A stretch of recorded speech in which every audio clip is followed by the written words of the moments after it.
प्रोनेसिस investor academy के इस brand new video में आप सभी का बहुत बहुत स्वागत है। मार्केट में एक नया प्रोडक्ट आया है SIF, that is specialised investment fund. बहुत सारे क्वेरीज आए हैं इस फंड से रिलेटेड आप लोग के, तो इस वीडियो में हम डिटेल में जानेंगे कि SIF क्या होता है। डिटेल में जानना जरूरी है क्योंकि ये कॉम्प्लिकेटेड प्रोडक्ट है, म्यूचुअल फंड से ये कहीं ज़्यादा कॉम्प्लिकेशंस है, तो हमें डिटेल में जानना ही होगा। और फिर ऑफ कोर्स जानने की कोशिश करेंगे कि म्यूचुअल फंड से ये कैसे अलग है, क्या म्यूचुअल फंड से कुछ एक्स्ट्रा बेनिफिट इसमें मिल रहा है ताकि हम इसमें अपना इन्वेस्टमेंट कर सकें। और सबसे ज़्यादा इम्पॉर्टेंट, किस तरह के इन्वेस्टर्स के लिए SIF इन्वेस्टमेंट के लिए एक सही प्रोडक्ट हो सकता है, क्योंकि सारा प्रोडक्ट सबके इन्वेस्टमेंट के लिए नहीं होता है ना। तो ये जानना सबसे ज़रूरी है कि भाई हमारे इन्वेस्टमेंट के लिए ये प्रोडक्ट सही है कि नहीं। इन्फॉर्मेटिव वीडियो है, पूरा देखें, अच्छी तरह से समझें, पसंद आए तब लाइक और शेयर जरूर करें। पहली बार हमारे यूट्यूब चैनल पे आ रहे हैं तो चैनल को जरूर सब्सक्राइब करें। अगर कहीं हाइप का ऑप्शन दिख रहा है तो हाइप भी जरूर करें। तो SIF होता क्या है? तो देखिए, SIF म्यूचुअल फंड की तरह ही एक प्रोडक्ट है, ठीक है। सबसे पहले तो ये आप समझ लें, ये कोई बहुत ज़्यादा अलग प्रोडक्ट नहीं है म्यूचुअल फंड से। मोस्टली ये म्यूचुअल फंड की तरह ही है, क्योंकि म्यूचुअल फंड ही SIF को लॉन्च करेंगे ना। म्यूचुअल फंड जो कंपनीज हैं, जो कि mutual fund companies mutual fund schemes launch करती हैं, तो वही कंपनीज SIF भी लॉन्च कर रही हैं या फिर करेंगी, ठीक है। तो काफ़ी हद तक दोनों में सिमिलरिटी है। तो दोनों में डिफरेंस क्या है, तो ये वीडियो तो उसी के लिए है। तो देखिए, म्यूचुअल फंड में क्या होता है ना कि जब भी फंड मैनेजर्स अपना इन्वेस्टमेंट करते हैं, लाइक इक्विटी में इन्वेस्टमेंट करते हैं, तो उसे बोलते हैं लॉन्ग ओनली इन्वेस्टमेंट। मतलब कि वो अपना जो भी इक्विटी खरीद रहे हैं, अगर उस इक्विटी का प्राइस ऊपर जाएगा, शेयर्स का प्राइस ऊपर जाएगा, तो ऑफकोर्स म्यूचुअल फंड में आपको पॉजिटिव रिटर्न दिखेगा। और अगर उन स्टॉक्स का प्राइस नीचे जाएगा तो आपको निगेटिव रिटर्न दिखेगा, ठीक है, या फिर रिटर्न्स कम दिखेगा, ठीक है। ये सिंपल है, लॉन्ग ओनली। लेकिन SIF में यहाँ पे म्यूचुअल फंड के मुकाबले एक बहुत बड़ा डिफरेंस है। यहाँ पे आप शॉर्ट भी कर सकते हैं। तो यहाँ पे लॉन्ग और शॉर्ट दोनों किया जा सकता है। तो लॉन्ग तो आपको पता है कि भाई खरीद लिया, खरीद के रखे हुए हैं, ऊपर गया तो फ़ायदा हुआ, नहीं तो, और अगर नीचे गया तो लॉस हुआ। लेकिन अगर आप शॉर्ट करेंगे तो अगर मार्केट नीचे जाएगा, ठीक है, तब आपको फ़ायदा होगा, और अगर मार्केट ऊपर जाएगा तो आपको लॉस होगा। तो यहाँ पे दोनों का बेनिफिट मिल रहा है, और म्यूचुअल फंड में आपको ऐसा नहीं मिलता है। तो ये कैसे किया जाता है? ये किया जाता है डेरिवेटिव्स की मदद से। तो डेरिवेटिव, अब जो नॉर्मल म्यूचुअल फंड्स हैं हमारे, जिसमें हम अपना इन्वेस्टमेंट करते हैं, उसमें भी डेरिवेटिव्स आप कर सकते हैं। लेकिन जो डेरिवेटिव होता है वो सिर्फ हेजिंग के लिए होता है और आर्बिट्राज के लिए होता है। वहाँ पे आप शॉर्ट नहीं कर सकते हैं। लेकिन SIF में आप शॉर्ट भी कर सकते हैं। ऑफ कोर्स यहाँ पे कुछ लोगों के साथ कन्फ्यूजन हो रहा होगा, मैं आगे इसे और भी डिटेल में समझा दूंगा, सो नथिंग टू वरी। आगे बढ़ते हैं। तो देखिए, म्यूचुअल फंड में जब आप इन्वेस्टमेंट करने जाएंगे ना, तो बहुत सिंपल है ना, 500,000 रुपीज़, 5,000 रुपीज़ से आप अपना इन्वेस्टमेंट स्टार्ट कर सकते हैं। कहीं कहीं तो आजकल 100 रुपीज़ से भी आप अपना SIP स्टार्ट कर सकते हैं म्यूचुअल फंड्स में। तो बहुत छोटा टिकट से भी आप इन्वेस्टमेंट कर सकते हैं। यहाँ कोई बहुत ज़्यादा पैसे की ज़रूरत नहीं है। लेकिन SIF में ये प्रॉब्लम है, यहाँ पे आपको मिनिमम 10 लाख का इन्वेस्टमेंट करना होगा। 10 लाख से कम आप इन्वेस्टमेंट यहाँ पे नहीं कर सकते हैं। जैसे PMS हो गया ना, PMS में जब आप इन्वेस्टमेंट करने जाते हैं तो आपको मिनिमम 50 लाख का इन्वेस्टमेंट करना होता है। और AIF में जब आप अपना इन्वेस्टमेंट करने जाते हैं तो वहाँ पे आपको मिनिमम 1 करोड़ का इन्वेस्टमेंट करना होता है। लेकिन यहाँ पे ऑफकोर्स म्यूचुअल फंड से तो थोड़ा ज़्यादा है, लेकिन PMS और AIF से कम है। सो मिनिमम 10 लाख आपको रखना होगा इन्वेस्टमेंट के लिए। म्यूचुअल फंड में क्या होता है, वहाँ भी क्लोज्ड एंडेड है, लेकिन मोस्टली जो स्कीम्स होते हैं ज़्यादातर ओपन एंडेड होते हैं। डेली ना परचेज है, रिडम्पशन है, ये सब डेली बेसिस पे होता है, जब ऑफकोर्स जब मार्केट खुला हुआ है तो। लेकिन SIF में ऐसा नहीं होगा। मोस्टली इंटरवल फंड की तरह होगा ना, मतलब कि लिमिटेड रिडम्पशंस होंगे। मतलब हो सकता है कि सप्ताह में सिर्फ 2 दिन ही आप रिडम्पशन कर पाओ, ठीक है। हो सकता है कहीं कहीं लॉक इन पीरियड हो, तो ये सब भी होगा जो कि आपको देखना होगा। म्यूचुअल फंड्स देखिए सभी के लिए सूटेबल है, ठीक है, मैंने कई बार इसको एक्सप्लेन किया है। तो खासकर रिटेल इन्वेस्टर जिनको मार्केट का ज़्यादा आइडिया नहीं है, बिगनर्स हैं, उनके लिए तो म्यूचुअल फंड बहुत अच्छा है, ठीक है। ठीक है, सभी के लिए है, लेकिन हाँ इनके लिए कहीं ज़्यादा अच्छा है। ये SIF देखिए, एक तो थोड़ा बड़ा टिकट साइज़ है, तो जिसके पास उतना पैसा है वही इन्वेस्ट करेगा। और ऐसा तो है नहीं कि अगर 10 लाख पूरा आपके पास 10 लाख का कॉर्पस है तो पूरा का पूरा इसमें इन्वेस्ट कर देंगे, ये तो कोई मतलब बनता नहीं है। तो 10 लाख इन्वेस्ट कर रहे हैं, मतलब एटलीस्ट 40-50 लाख होना चाहिए आपके पास ना, तब ठीक है भाई 10 लाख यहाँ पे डाल दिया, इस तरह से। तो HNI बोला जा सकता है एक तरह से कि भाई जिसके पास थोड़ा ज़्यादा पैसा वही इन्वेस्ट करेगा। और यहाँ पे देखिए जो इन्वेस्टमेंट है ना वो थोड़ा कॉम्प्लिकेटेड है, इसको समझना। म्यूचुअल फंड जनरली बोलते हैं कि भाई बहुत ज़्यादा दिमाग लगाने की ज़रूरत नहीं, लेकिन यहाँ पे दिमाग थोड़ा लगाना पड़ेगा क्योंकि कॉम्प्लिकेटेड है, रिलेटिवली मैं बोल रहा हूँ। तो यहाँ पे अगर आपको थोड़ा ज़्यादा नॉलेज है तभी जाए, और अगर आपको नॉलेज नहीं है फिर भी इन्वेस्टमेंट करना चाहते हैं तो किसी का हेल्प लेके करें। हम बिना सोचे समझे बिल्कुल भी इन्वेस्टमेंट नहीं करें। टैक्सेशन, तो टैक्सेशन बिल्कुल म्यूचुअल फंड की तरह ही है। म्यूचुअल फंड का टैक्सेशन क्या होता है, तो इक्विटी में लॉन्ग टर्म कैपिटल गेन्स अगर 1 ईयर के बाद बेचते हैं, 12 मंथ्स के बाद बेचते हैं, तो 12.5% का टैक्स लगता है। देखिए टैक्स हमेशा याद रखें ना, सिर्फ प्रॉफिट पे लगता है, पूरे अमाउंट पे नहीं लगता है, ठीक है। जैसे 100 रुपीज़ आपने इन्वेस्ट किया, वो 120 रुपीज़ बन गया, तो प्रॉफिट आपको 20 रुपीज़ का हुआ, तो सिर्फ 20 रुपीज़ पे टैक्स लगता है। कुछ लोग यहाँ पे कंफ्यूज करते हैं, इसलिए मैंने बता दिया।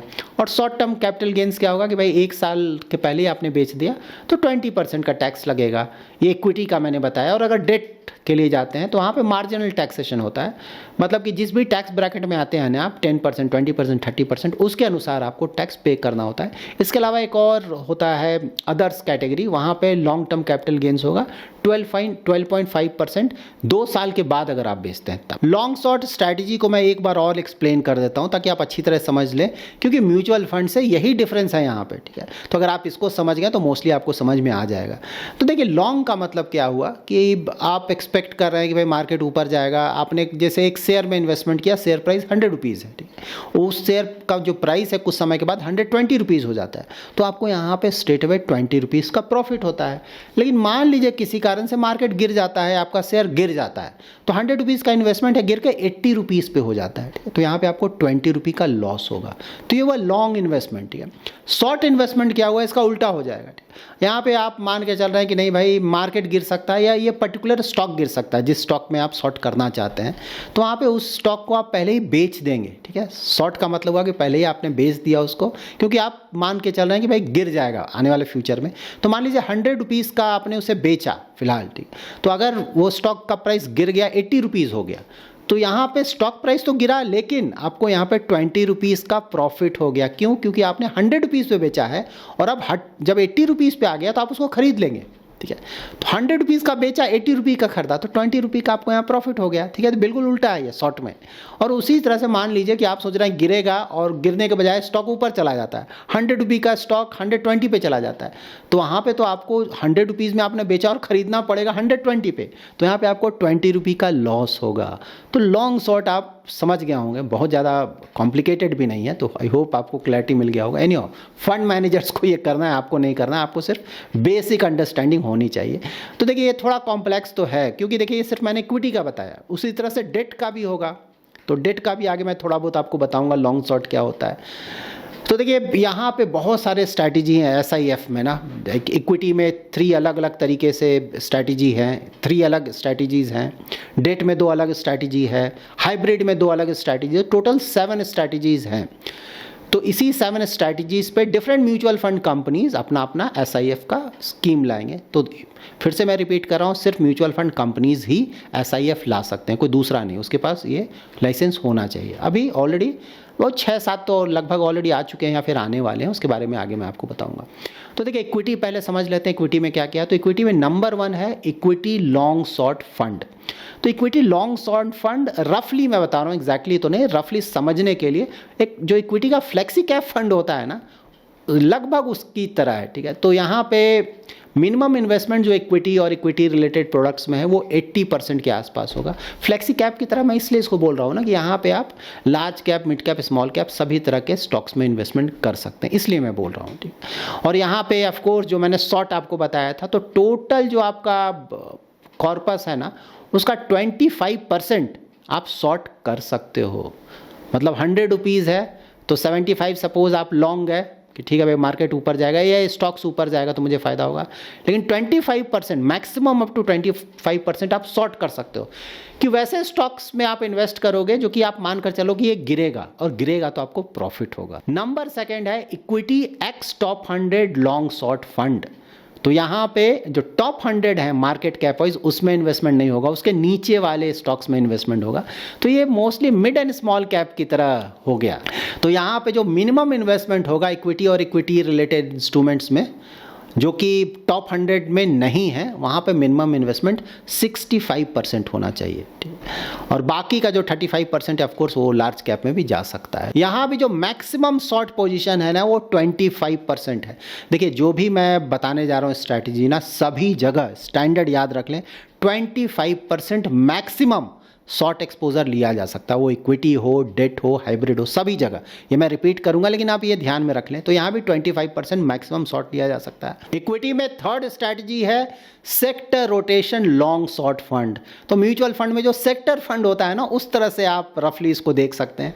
तो यहाँ पे मिनिमम इन्वेस्टमेंट जो इक्विटी और इक्विटी रिलेटेड इंस्ट्रूमेंट्स में होगा वो मैक्सिमम 4 सेक्टर्स में 80% का होगा, ठीक है। तो यहाँ पे भी ऑफकोर्स 25% का जो मैंने आपको बताया यहाँ भी एप्लीकेबल है कि भाई शॉर्ट 25% का ले सकते हैं। यहाँ पे एक बहुत इंपॉर्टेंट बात हमें ये रखना है सेक्टर फंड्स में कि जो शॉर्ट एक्सपोजर लिया जाएगा ना वो सेक्टर लेवल पे अप्लाई करेगा। तो मान लीजिए ना एग्जाम्पल के तौर पे कि शॉर्ट पोजीशन ऑटो सेक्टर में अगर लिया जाता है तो ऑटो सेक्टर के जितने भी स्टॉक्स हैं सभी में शॉर्ट पोजीशन फंड मैनेजर को लेना होगा, ठीक है। अब इसके बाद डेट स्कीम्स जान लेते हैं। तो डेट में 2 स्ट्रैटेजीज हैं, एक है डेट लॉन्ग शॉर्ट फंड, ठीक है।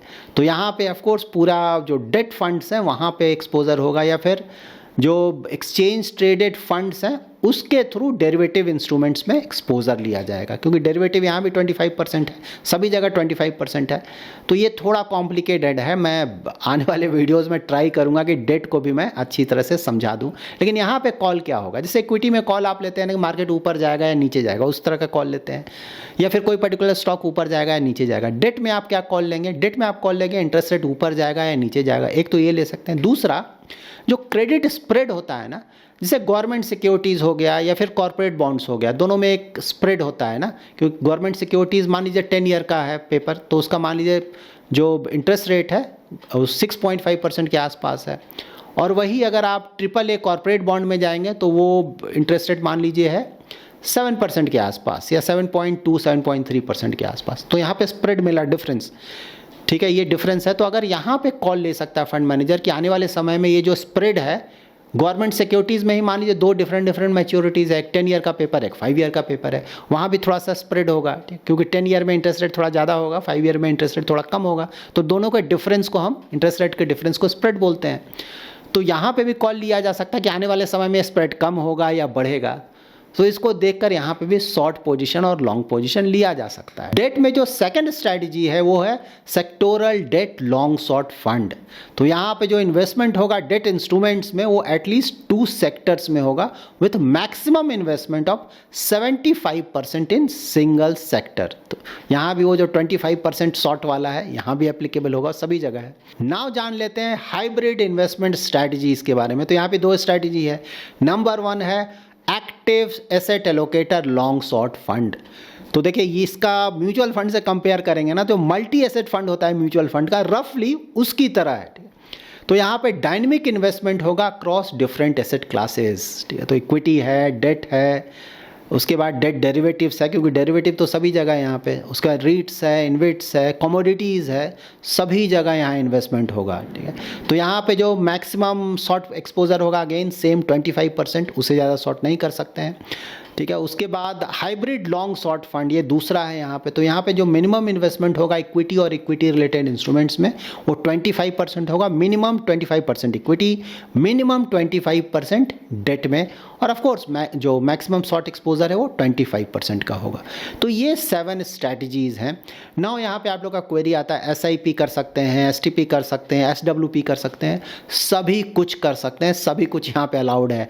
तो बताया मैंने आपको ना, मोस्टली ये म्यूचुअल फंड की तरह ये सिर्फ यहाँ पे जो शॉर्ट करने का बेनिफिट मिल रहा है ना, वो बहुत बड़ा बेनिफिट है।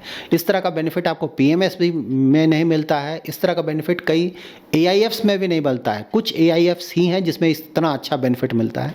तो उस मामले में देखें तो प्रोडक्ट काफ़ी अलग है, ठीक है। लेकिन हाँ, बाकी अगर चीज़ें देखें तो म्यूचुअल फंड की तरह ही है। अब जान लेते हैं जो डिफरेंट म्यूचुअल फंड कंपनीज के एसआईएफ स्ट्रैटेजी ऑलरेडी अवेलेबल हैं उसके बारे में। तो क्वांट का 2 स्कीम्स है, 2 स्ट्रैटेजीज है ऑलरेडी। एक तो है इक्विटी लॉन्ग शॉर्ट फंड। देखिए, जब नाम आप पढ़ेंगे ना, उसी से आपको समझ जाना पड़ेगा। मैंने ऑलरेडी आपको 7 स्ट्रैटेजीज के बारे में बताया है ना, और कहाँ कहाँ इन्वेस्टमेंट होगा, कैसे होगा, ऑलरेडी आपको बताया है। तो नाम सुने और आप समझ लें। जैसे इक्विटी लॉन्ग शॉर्ट फंड है क्वांट का, तो आप समझ गए कौन सा है। उसी तरह से दूसरा जो स्ट्रैटेजी है वो है हाइब्रिड लॉन्ग शॉर्ट सिफ। तो ये भी आपको समझ में आ गया, हाइब्रिड का लॉन्ग शॉर्ट है। मिरे का है, उसका नाम है platinum equity long short fund. इसके बाद एडेलवाइस का है Altiva SIF hybrid long short fund, hybrid long short fund. SBI mutual fund का है Magnum hybrid long short fund. Bandhan mutual fund Arudha SIF. Tata mutual fund का है Titanium hybrid long short fund, ठीक है। टाटा का तो नवंबर में आने वाला है, एनएफओ, ठीक है। तो ये सब ऑलरेडी इसके बारे में हमें जानकारी है, जिसके बारे में मैंने आपको बता दिया। तो ये सिंपल है ना, आप नाम सुनकर ही समझ जाएंगे कि 7 कैटेगरीज, जो 7 स्ट्रैटेजी है उसमें से कौन सा है और कहाँ ये अपना इन्वेस्टमेंट करेगा, कैसे करेगा। यहाँ पे एक बहुत इंपॉर्टेंट है ना, म्यूचुअल फंड और एसआईएफ दोनों को डिफ्रेंशिएट करने के लिए सेबी ने म्यूचुअल फंड्स को बोला है कि भाई जो तुम एसआईएफ लॉन्च करोगे ना, उसका जो ब्रांडिंग है वो अलग रखोगे, ताकि लोग कंफ्यूज ना कर जाएं कि ये म्यूचुअल फंड है कि एसआईएफ है। इसलिए जो भी मैंने आपको नाम बताया ना, देखिए नाम सबका अलग अलग रखा गया है ब्रांड का ना। एडेलवाइस का मैंने आपको क्या बताया, अल्टीवा नाम रखा गया है, ठीक है। उसी तरह से एसबीआई का मैग्नम है, टाटा का टिटेनियम है, और ऊपर भी अगर आप देखेंगे तो आपको डिफरेंट मिलेगा। मेरे का आपको प्लैटिनम देखने को मिलेगा ना, प्लैटिनम ऐसा ही है। म्यूचुअल फंड्स की तरह यहाँ भी बेंचमार्क होगा। म्यूचुअल फंड्स में आपको बताता हूँ ना कि जो भी स्कीम आप सेलेक्ट करें, बेंचमार्क के साथ उसका रिटर्न कंपेयर करें, कम है, ज़्यादा है, short term, medium term, long term में। और अगर कोई बीट कर रहा है बेंचमार्क को ज़्यादातर होराइजन्स में, तो उसको अच्छा माना जाएगा। यहाँ पे भी बेंचमार्क होगा और बेंचमार्क से कंपेयर कर सकते हैं आप रिटर्न्स का, कि भाई रिटर्न कैसा आ रहा है, ठीक है। यहाँ पे आप लोग ऑलरेडी आप लोग क्वेरीज पूछ रहे हैं ना कि अभी तक जो परफॉर्मेंस आया उसके आधार पे बोलिए। अभी कुछ दिन पहले, 1-2 महीने पहले ही लॉन्च हुआ है और अभी कुछ ही आया, भी आने वाला है। इसके आधार पे कोई भी कंक्लूजन नहीं निकाला जा सकता कि कोई अच्छा फंड या खराब फंड है। आई होप आप समझते हैं। कुछ टाइम दे, 2-3 साल का कम से कम समय देना पड़ेगा, तब जाकर पता चलेगा कि किसका परफॉर्मेंस कैसा है ना। 1-2 दिन का या फिर 1-2 सप्ताह का या 1-2 महीने के बेसिस पे आप कमेंट नहीं कर सकते। बट एनी हाउ, हम लोग तो हैं ही है ना, जब भी जैसे जैसे समय आगे बढ़ेगा, जैसे जैसे परफॉर्मेंस आएगा, मैं आपको अपडेटेड रखूँगा। और यहाँ पे जो एसआईएफ है ना, वो बीएसई एनएसई दोनों पे लिस्ट होगा। तो बाद में ना वहाँ पे आप सेल भी वहाँ पे कर सकते हैं। जैसे एसआईएफ आपने खरीदा, आपको बेचना है, एग्जिट करना है, तो वहाँ से आप एग्जिट भी कर सकते हैं। क्योंकि म्यूचुअल फंड के पास जाएंगे तो कई बार ना डेली एग्जिट का आपको ऑप्शन नहीं मिलेगा ना, रिडेम्पशंस का। सप्ताह में, जैसे कुछ में आपको सप्ताह में 2 ही दिन का एग्जिट मिलेगा, कहीं कहीं आपको सबका अलग अलग होगा, लेकिन डेली रिडेम्पशन का यहाँ पे ऑप्शन शायद ज़्यादातर ना मिले, ठीक है। तो अगर मान लीजिए आपको डेली का कभी भी बेचना है और वो फैसिलिटी म्यूचुअल फंड के थ्रू अवेलेबल नहीं है, तो आप बीएसई एनएसई पे लिस्टेड है, आप वहाँ पे जाकर बेच सकते हैं। यहाँ पे भी रेगुलर प्लान अवेलेबल है, डायरेक्ट प्लान अवेलेबल है। डायरेक्ट प्लान मीन्स आप खुद म्यूचुअल फंड के पास जाएं और खुद वहाँ से एसआईएफ खरीद लें। रेगुलर प्लान मीन्स आप किसी डिस्ट्रीब्यूटर के थ्रू जाएं, मतलब वहाँ पे आपको खुद का दिमाग नहीं लगाना है, आपको कुछ भी नहीं करना है, आपका सारा काम डिस्ट्रीब्यूटर करेगा। लेकिन हाँ, डायरेक्ट प्लान के लिए आपको खुद से सेलेक्ट करना होगा, आपको खुद म्यूचुअल फंड कंपनी के पास जाकर इसे खरीदना होगा। म्यूचुअल फंड्स की तरह यहाँ भी ग्रोथ और डिविडेंड ऑप्शन अवेलेबल है। तो डिविडेंड ऑप्शन ऑफ कोर्स आजकल नाम बदल गया, चेंज हो गया ना। डिविडेंड ऑप्शन को हम लोग बोलते हैं इनकम डिस्ट्रीब्यूशन कम कैपिटल विड्रॉल ऑप्शन, ठीक है। तो ये यहाँ पे भी आपको उसी तरह का, यहाँ भी एग्जिट लोड आपको चेक करना होगा। हो सकता है कि एग्जिट लोड कुछ दिनों का होगा, कुछ महीनों का होगा, तो ऑफ कोर्स यहाँ पे भी एग्जिट लोड, एंट्री लोड तो कहीं लगता नहीं है, एग्जिट लोड यहाँ भी आप चेक कर लें, यहाँ भी हो सकता है। प्लस सबसे बड़ी बात हमेशा यहाँ पे ध्यान रखें कि जो मिनिमम इन्वेस्टमेंट है वो 10 लाख का है। और मान लीजिए आप SWP कर रहे हैं, सिस्टमैटिक विड्रॉल प्लान कर रहे हैं, या STP कर रहे हैं, कुछ भी कर रहे हैं, तो हमेशा आपको मिनिमम 10 लाख मेंटेन करना ही होगा, ठीक है। 10 लाख से कम एक ही कंडीशन में जा सकता है कि आपने 10 लाख इन्वेस्ट किया, किसी कारण से वो फंड का जो परफॉर्मेंस है अच्छा नहीं रहा, तो या फिर मार्केट का परफॉर्मेंस अच्छा नहीं रहा, तो 10 लाख की जगह वो 9 लाख हो गया। वहाँ पे दिक्कत नहीं, क्योंकि आपने 10 लाख इन्वेस्ट किया था। लेकिन उसके अलावा किसी भी कंडीशन में, ठीक है, मिनिमम 10 लाख का इन्वेस्टमेंट होना ही चाहिए। और मान लीजिए आपको पैसा निकालना है और 10 लाख ही है तो आपको पूरा 10 लाख एक साथ निकालना होगा। ऐसा नहीं कि 10 लाख में आपने 1 लाख निकाल लिया, 9 लाख छोड़ दिया, ऐसा नहीं। अब मान लीजिए आपके पास 20 लाख का इन्वेस्टमेंट है तो उसमें से आप 10 लाख कभी भी निकाल सकते हैं, 1 लाख 2 लाख करके, उसमें दिक्कत नहीं है। लेकिन मान लीजिए आपके पास 10 लाख ही है, ठीक है, 10 लाख का ही इन्वेस्टमेंट है, आपको पैसा निकालना है तो आपको पूरा का पूरा 10 लाख निकालना होगा, ठीक है, क्योंकि मिनिमम इन्वेस्टमेंट 10 लाख ही है। एक और बहुत इंपॉर्टेंट चीज़ जो कि आप लोग को ध्यान में रखना चाहिए कि यहाँ पे कई बार आप लोग का क्वेरी आता है ना कि ये जो 10 लाख है तो अलग अलग म्यूचुअल फंड कंपनीज को मिला के 10 लाख है, सिर्फ एक ही म्यूचुअल फंड कंपनी में 10 लाख का इन्वेस्टमेंट होगा। तो एक ही म्यूचुअल फंड कंपनी में आपको 10 लाख करना होगा, ठीक है, अलग अलग म्यूचुअल फंड कंपनी को मिलाकर नहीं, एक म्यूचुअल फंड कंपनी में आपको 10 लाख का इन्वेस्टमेंट करना होगा। लेकिन हाँ, अगर एक म्यूचुअल फंड कंपनीज में 2 3 4 डिफरेंट सिप के SIF के स्ट्रैटेजीज हैं तो उसमें आप डिवाइड कर सकते हैं। मान लीजिए कोई एक म्यूचुअल फंड कंपनी है उसका 3 अलग अलग सिप स्ट्रैटेजी SIF स्ट्रैटेजी है, तो एक में आपने 3 लाख कर दिया, दूसरे में 3 लाख कर दिया, एक में 4 लाख कर दिया, ये कर सकते हैं, ठीक है, यहाँ से। लेकिन हाँ, एड अप करके 10 लाख लाना होगा। तो ये भी आपको क्लियर हो गया। और ऑफ कोर्स यहाँ पे जो हाइब्रिड स्ट्रैटेजीज है उसमें कहीं कहीं इंटरनेशनल ना स्टॉक्स में भी इन्वेस्टमेंट किया जा सकता है, ADRs में किया जा सकता है, GDRs में किया जा सकता है, सो फॉरेन इक्विटी में भी एक्सपोजर लिया जा सकता है, ये भी ध्यान में रखें। तो यहाँ पे देखिए 100% हेजिंग का ऑप्शन है इन लोगों के पास, लेकिन जो शॉर्ट पोजीशन है वो मैक्सिमम 25% का ही है। यहाँ पे जो एक्सपेंस रेशियो होगा ना, मोस्टली म्यूचुअल फंड्स की तरह ही होगा, क्योंकि वो सेम प्लेटफॉर्म है, थोड़ा बहुत ज़्यादा हो सकता है, क्योंकि म्यूचुअल फंड्स में भी देखते हैं ना, जब फंड मैनेजर्स को थोड़ा ज़्यादा काम करना होता है तो एक्सपेंस रेशियो थोड़ा ज़्यादा होता है। लाइक इंडेक्स फंड का देखते हैं बहुत कम होता है, के बाद एक्टिवली मैनेज फंड में थोड़ा ज़्यादा होता है, उसके बाद भी मल्टी एसेट फंड, क्योंकि बहुत सारे एसेट्स को मैनेज किया जा रहा है वहाँ पे, उसका एक्सपेंस रेशियो थोड़ा ज़्यादा होता है। तो यहाँ भी काम थोड़ा ज़्यादा होगा ना, शॉर्ट है, ठीक है, क्योंकि यहाँ शॉर्ट भी किया जा रहा है तो थोड़ा सा काम बढ़ रहा है, तो शायद थोड़ा बहुत ज़्यादा हो, लेकिन मोस्टली वैसा ही रहेगा, कोई बहुत बड़ा डिफरेंस वहाँ भी नहीं आना। सिप के साथ सबसे बड़ा एडवांटेज क्या है, तो मार्केट ऊपर जाए या नीचे जाए आपका रिटर्न्स आएगा। म्यूचुअल फंड्स में क्या होता है कि भाई मार्केट ऊपर जाएगा तब तो सही बात है, पॉजिटिव रिटर्न, लेकिन नीचे जाएगा तो आपको नेगेटिव रिटर्न आएगा या रिटर्न्स कम हो जाएंगे। म्यूचुअल फंड में तो ऐसे ही होता है, क्योंकि वहाँ पे सिर्फ लॉन्ग ऑप्शन अवेलेबल है, लेकिन SIF में लॉन्ग और शॉर्ट दोनों ऑप्शन अवेलेबल है। बेसिस मार्केट कंडीशन या फिर किसी पर्टिकुलर स्टॉक पे फंड मैनेजर का क्या कॉल है उसके अनुसार वो लॉन्ग या शॉर्ट जा सकता है। तो यहाँ पे मार्केट अगर नीचे जा रहा है, ठीक है, या कोई पर्टिकुलर स्टॉक नीचे जा रहा है, तब भी आप पॉजिटिव रिटर्न या फिर हायर रिटर्न जनरेट कर सकते हैं, ठीक है। ये सुनकर तो आपको बहुत अच्छा लग रहा है और ये तो बहुत अच्छा है, लेकिन यहाँ पे देखिए ध्यान ये रखना है कि ना सुनने में अच्छा लगना और सही में वैसा होना, दोनों में डिफरेंस होता है, ठीक है। क्योंकि यहाँ पे देखिए फंड मैनेजर को, जैसे म्यूचुअल फंड्स हैं, सिर्फ एक कॉल लेना है भाई, मार्केट वैसे स्टॉक सेलेक्ट करना है जो कि ऊपर जाए, ठीक है, करके खरीद के रख लिया। यहाँ पे तो दोनों तरफ का कॉल लेना है ना, कि कौन सा स्टॉक ऊपर जाएगा, कौन सा स्टॉक नीचे जाएगा, ठीक है, दोनों तरीके का आपको कॉल लेना है। और 2 तरीके का जब आप कॉल लेंगे तो हो सकता है कभी कभी दोनों ही कॉल गलत हो जाए, हो सकता है ना, कभी कभी हो सकता है दोनों कॉल सही जाए, तब तो रिटर्न बहुत ज़्यादा आएगा। लेकिन रिस्क भी तो जानना है ना, सिर्फ प्लस पॉइंट नहीं जानना, निगेटिव्स भी जानना है, ठीक है। तो रिस्क ये है कि भाई अगर दोनों कॉल उसका गलत चला गया, फंड मैनेजर का सोच रहा है कि ये स्टॉक ऊपर जाएगा, वो नीचे चला गया, जो स्टॉक सोच रहा था कि नीचे जाएगा ऊपर चला गया, हो सकता है ऐसा ना, तो वहाँ पे तो आपको लॉस थोड़ा ज़्यादा हो जाएगा, ठीक है। तो ये दोनों बात है, तो यहाँ पे रिस्क तो है। तो अगर आपको अंडरस्टैंडिंग है इन चीज़ों की तभी जाएं, नहीं तो रिस्क बहुत ज़्यादा है। इस बात को ध्यान में रखें कि भाई रिस्क है, ठीक है, सिर्फ सुनने से नहीं होता है, फंड मैनेजर को उसको इम्प्लीमेंट करना होगा। तो कौन फंड मैनेजर इसको सही से इम्प्लीमेंट कर पाता है, नहीं कर पाता, प्लस नया प्रोडक्ट है, ठीक है। तो देखिए यहाँ पे मोस्ट इंपॉर्टेंट क्वेरी, करना चाहिए नहीं करना चाहिए, किस तरह के इन्वेस्टर्स को करना चाहिए। तो देखिए अगर आपके पास लिमिटेड पैसा है, ठीक है, तो वहाँ पे म्यूचुअल फंड्स आपके लिए बेस्ट है। और अगर आपको बहुत अच्छा मार्केट नॉलेज है तो स्टॉक्स डायरेक्टली आप जाएं, वो आपके लिए बेस्ट है। सिंपल। आपके पास बहुत ज़्यादा पैसा है, ठीक है, होता है ना कि बहुत ज़्यादा पैसा है, क्या करूँ, एक्स्ट्रा पैसा, ठीक है, तो वहाँ पे अगर कोई चाहे तो बिल्कुल थोड़ा एक्सपोजर ले सकता है, ठीक है। बहुत ज़्यादा पैसा है तब लिमिट, अब बोलिएगा कि मेरे पास 10 लाख ही है, वो 10 लाख ही मैं सिप पे लगा देता हूँ, मतलब नहीं बनता है। देखिए पैसा आपका है। अगेन आप जो चाहे करें वो अलग चीज़ है। मैं अपनी बात बता देता हूँ कि अगर मेरे पास सिर्फ 10 लाख रुपीज़ ही हो इक्विटी में इन्वेस्टमेंट करने के लिए, तो मैं SIF में बिल्कुल इन्वेस्ट ना करूँ, ठीक है।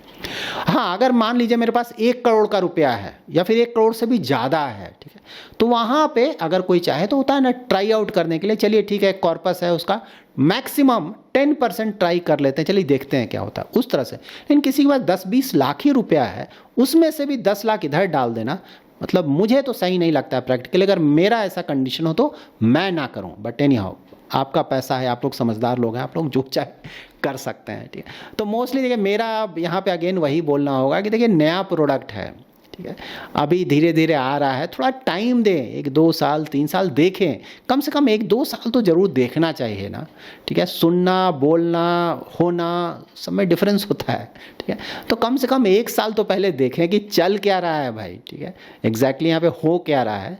1 साल देखते हैं, उसके बाद देखते हैं कि और वेट करना है कि इन्वेस्टमेंट करना है, ठीक है। इसको इस तरह से देखें। बट हाँ, अगर बहुत ज़्यादा पैसा है, ठीक है, कि अरे यार बहुत ज़्यादा पैसा, मैं पैसे का क्या करूँ, ठीक है, तो वहाँ पे ट्राई आउट किया जा सकता है, इसको इस तरह से देखें। बट हाँ, ये बिल्कुल सही बात है कि इंटरेस्टिंग है, और अगर सही से किया गया, फंड मैनेजर से सही से किया फंड मैनेजर ने, तो अच्छे रिटर्न्स आने के चांसेस भी यहाँ पे हैं। लेकिन हाँ, रिस्क भी है, निगेटिव रिटर्न या फिर कम रिटर्न्स आने के चांसेस भी हैं। तो फंड मैनेजर का गेम है और थोड़ा डिफिकल्ट है, कॉम्प्लिकेटेड है, फंड मैनेजर्स के लिए भी सही से कर पाना ईजी नहीं होगा। अगर आप पूछेंगे इन्वेस्टमेंट होराइजन कितना होना चाहिए, तो इक्विटी इन्वेस्टमेंट होराइजन मैंने हमेशा मेंटेन किया है मिनिमम 5 इयर्स, और ये तो और कॉम्प्लिकेटेड स्ट्रैटेजी है, मिनिमम 5 इयर्स तो जरूर रखें।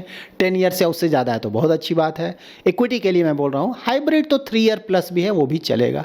और डेट तो ऑफकोर्स अभी तो आया भी नहीं, आता है तो मैं उसको कवर करूँगा। So that's it in this video. इस वीडियो से रिलेटेड कोई भी क्वेरी है ना, कहीं कहीं अगर कोई कन्फ्यूज़न है तो बिल्कुल आप कमेंट में मेंशन करें। देखिए मैं यही बोलूँगा कि अगर आप इसको सही से समझना चाहते हैं तो ट्राई करें कि इस वीडियो को 2-3 बार देख लें, ठीक है। कुछ चीज़ अगर समझ में ना आए तो मोस्टली सेकंड या थर्ड बार देखेंगे तो आपको समझ में आ जाएगा। अगर आपको ये वीडियो पसंद आया है तो ज़रूर लाइक एंड शेयर करें। पहली बार हमारे यूट्यूब चैनल पर आए हैं तो चैनल को ज़रूर सब्सक्राइब करें। Thanks lot for watching.